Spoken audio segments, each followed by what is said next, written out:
ছানা চাল কুমড়ো 1 কেজি চাল কুমড়ো। এটা ছানা চাল কুমড়ো হবে। ছানার চাল কুমড়ো, হ্যাঁ, ছানা চাল কুমড়ো। যে প্রথমে চাল কুমড়োটাকে কুচি কুচি করে কেটে নিয়েছি। আর লাগছে ছানা, 150 গ্রাম মতন ছানা নিয়েছি। আচ্ছা, পরিমাণ মতন চিনি, পরিমাণ মতো নুন, পরিমাণ মতন হলুদ। আচ্ছা, ফোড়নে দেব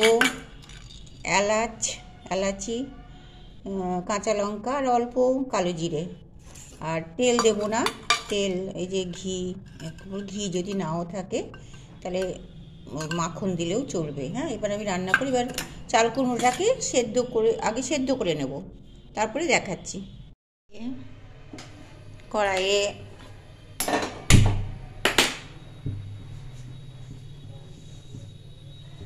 ঘি দিয়ে দিলাম।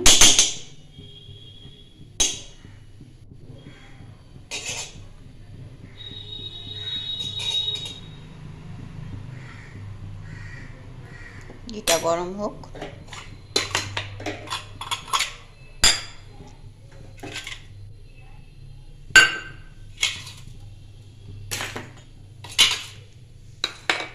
এই যে কাঁচা লঙ্কা না, লঙ্কা ঝালটা খুব কম লাগে, খুবই কম লাগে। একটু তরকারিটা একটু মিষ্টি মিষ্টি হয়, তাই জন্য অল্প কাঁচা লঙ্কা দিলাম। অল্প কাঁচা লঙ্কা, অল্প কালো জিরে, আর এই এলাচ।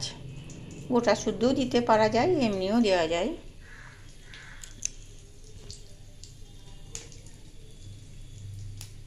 এটা গরম হয়ে গিয়েছে, এবার আমি ছানাটা দিয়ে দেবো।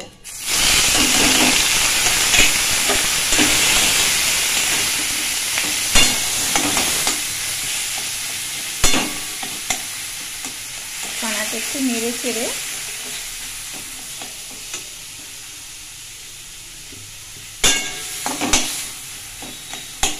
এর মধ্যে নুন দিয়ে দেবো,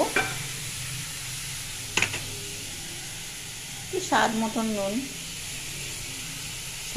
নুন দেবো। তা হলুদ পরিমাণ খুব কম, এটা একটু সাদা সাদা দেখতে ভালো লাগে।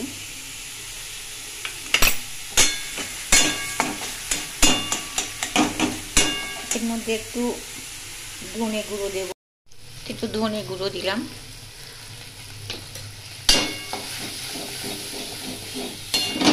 ছানাটা একটু ভাজা ভাজা হয়ে গিয়েছে। আর এই যে সেদ্ধ করা, একটু ভাপিয়ে নিয়েছি চাল কুমড়োটা, একটু সামান্য ভাপিয়ে নিয়েছি, পুরো সেদ্ধ না, একটু ভাপিয়ে নিয়েছি।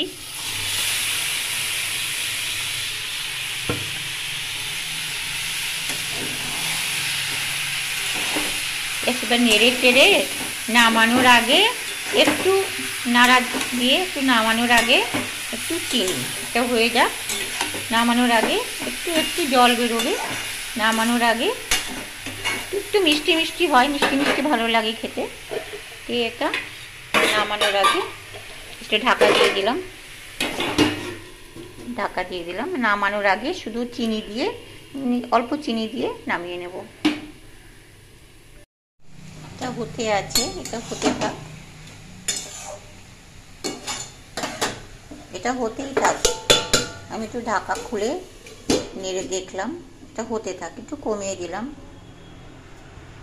ছানা চাল কুমড়োটা হয়ে গিয়েছে পুরোটা। একটু চিনি দিলাম, চিনি একটু বেশি লাগে, কারণ এটা একটু মিষ্টি মিষ্টি হয়।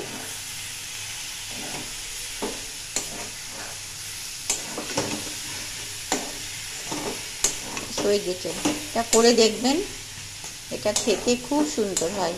তাই পরোটা রুটি এর সাথে খেতে বেশি ভালো লাগে।